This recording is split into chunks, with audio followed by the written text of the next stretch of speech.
Good evening everyone. Today we're going to be looking at another watch unboxing. You might have noticed I've been doing a few sort of split screen unboxings and comparison unboxings recently, and it's a bit more of a sort of a newer thing, but today we're just going to do a bog standard unboxing. We're going to be looking at one of the special edition Timex watches today. I'm actually wearing a Timex watch today, done by IFL Watches. I have done a review of this on my channel. It's called the Prism. And yeah, quite like it really. Might do a little comparison against this one as well at some point.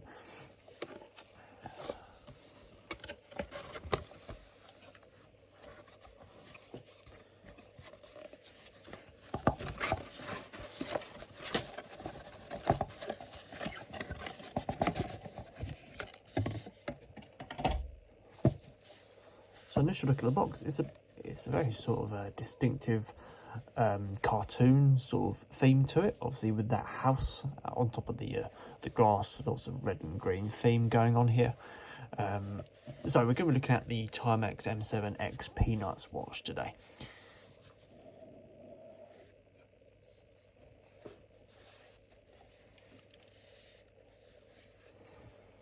So it's based on the sort of Pepsi design, as you can see, Pepsi with the sort of the blue dial, and we've got the sort of world's best comic strip on the side there. Very sort of simple box really. It's just presented in a nice way. It's nothing too special.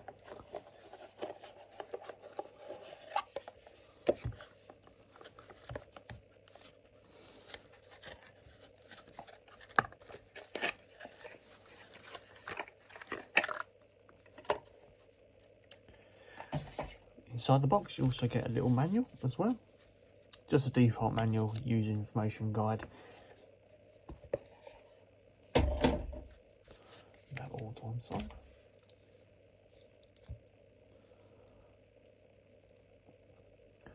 So here we go guys, this is the Timex M7X Peanuts watch.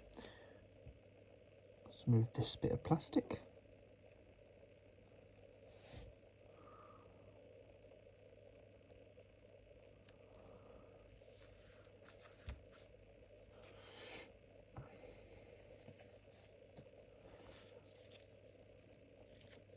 So this watch retails around about £192. Weighs 132 grams. It's got a decent weight to it. Most of these actual Timex watches they don't actually weigh that much. I think it does depend on the strap you go for. I think it's a different strap to the one I've got on, and it does feel a little bit more weighty. It's an automatic winding watch, as you can see from the little second hand just sweeping along there. Some watches do sweep along even if they're quartz, but this one is an automatic. I couldn't tell the movement. I tried to look into it, but I couldn't find any information on the actual movement and the caliber.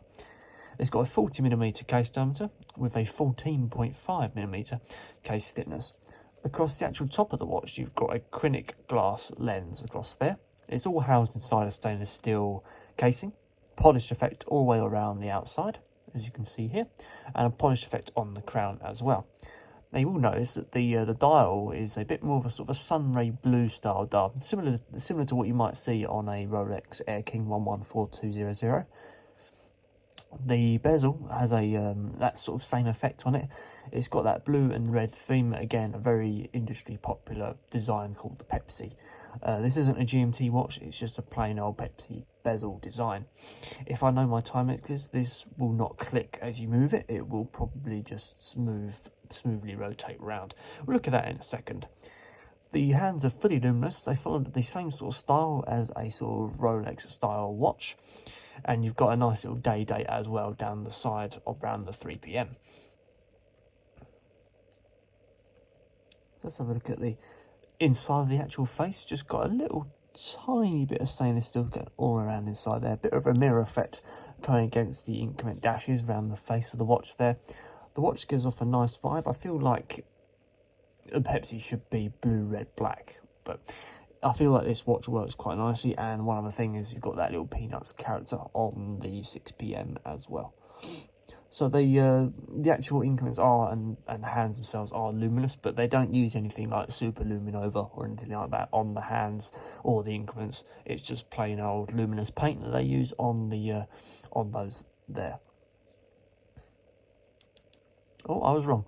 Turns out the actual mechanism for the bezel is a unidirectional clicking bezel rather than a sweeping one. This one is just one that glides around, but this is probably because this is based on the Q reissue model, and this one it's based on the Q reissue model as well, but it's probably got a bit more sort of an upgraded edge to it. So let's have a look at the crown. It's a simple pop-out crown with an excellent feedback on the actual hands. It's very nice, good feedback to the movement there. It takes a lot of effort, not a lot of effort, but you feel some feedback there when you're turning it around. Try first position. Nice movement on the day date.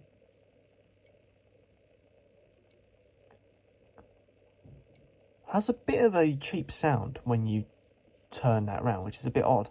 I mean, especially when you're paying nearly £200 for a watch, it just sounds a little bit cheap on the side there.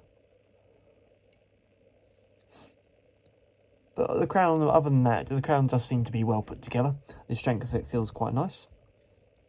What I've always quite liked about the Timex Q reissues and these sort of style Timex is that sort of non-circular style backing casing. Just a nice smooth swoosh essentially to it.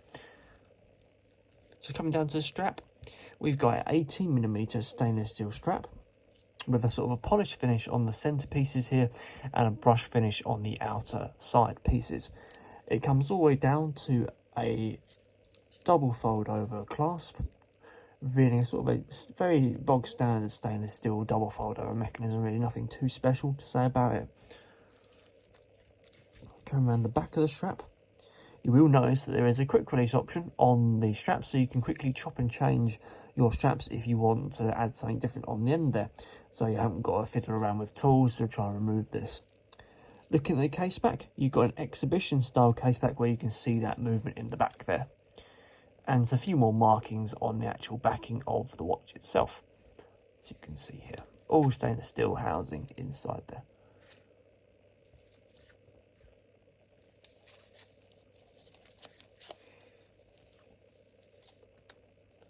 So okay guys, that is the Timex M7X Peanut sitting next to the IFL Prism edition of the Q Timex reissue.